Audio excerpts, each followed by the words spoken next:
Hi everyone, welcome to the Animal Reader. The Animal Reader is an animal news organization based in the Netherlands. Today we're talking to Yulera Nakagawa. She's the founder of Elephants in Japan, and we're going to talk about the elephants that still live in solitary at zoos in Japan. Welcome, Yulera. There are 12 elephants that still live by themselves in zoos. Those are the ones you're fighting for with your organization. What is the worst case at this moment? I would say that right now our focus is pretty heavily on an elephant living in solitary confinement in Utsunomiya at the Utsunomiya Zoo. Her name is Miyako. She is 49 years old and she has been alone her entire life since she was a 6-month baby brought from Thailand.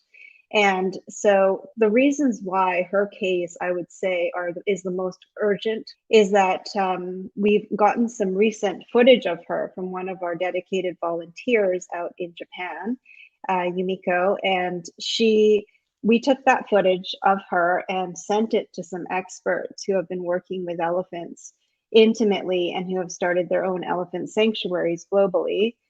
They looked at this footage and immediately pointed out some really, again, urgent issues. One is that Miyako's nails and cuticles on all 4 of her feet are very overgrown and that they suggest chronic issues, that are showing that the way that she is standing is most likely a result of pain. So, of course, this means that she is experiencing pain and discomfort on a minute by minute basis. The other issues are that even though this footage of Miyako was taken in July, summer months in Japan, they noticed that she was shivering in some of the videos.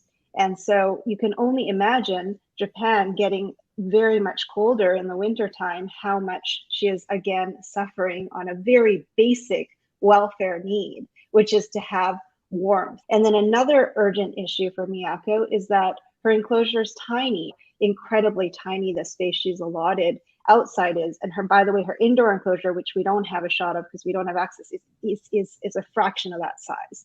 And so because her enclosure is so tiny, it's not allowing for her, these experts said, for her to have full strides. And that's going to impact her joint health now and into the future.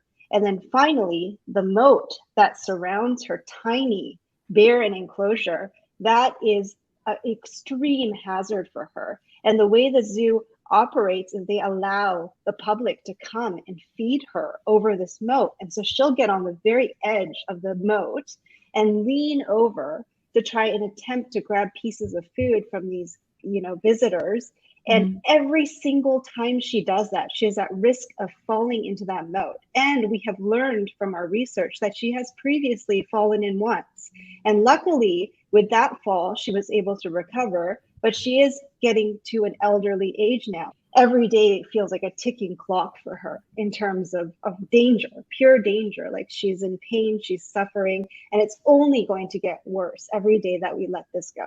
And she has been living, you said she came as a 6-month-old baby from Thailand, and she's been living 49 years by herself. That's right. She's never had a companion. Never had a companion ever. And this enclosure, I mean, it is barren. She has a tiny tire. She has a bar that she chews on. This is she does this out of a stress coping mechanism. So, so many factors, like I said, making Miyako's case right now very urgent.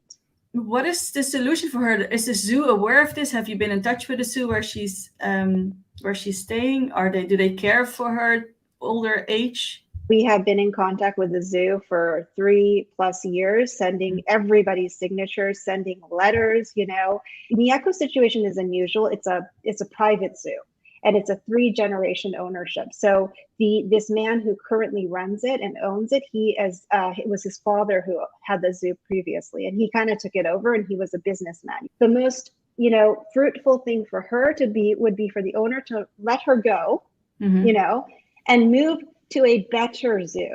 And by better zoo, there are zoos in Japan that have far more space and in which she could, with the right guidance and expertise, be introduced to other elephants and have finally that companionship, that would make her, I believe, thrive.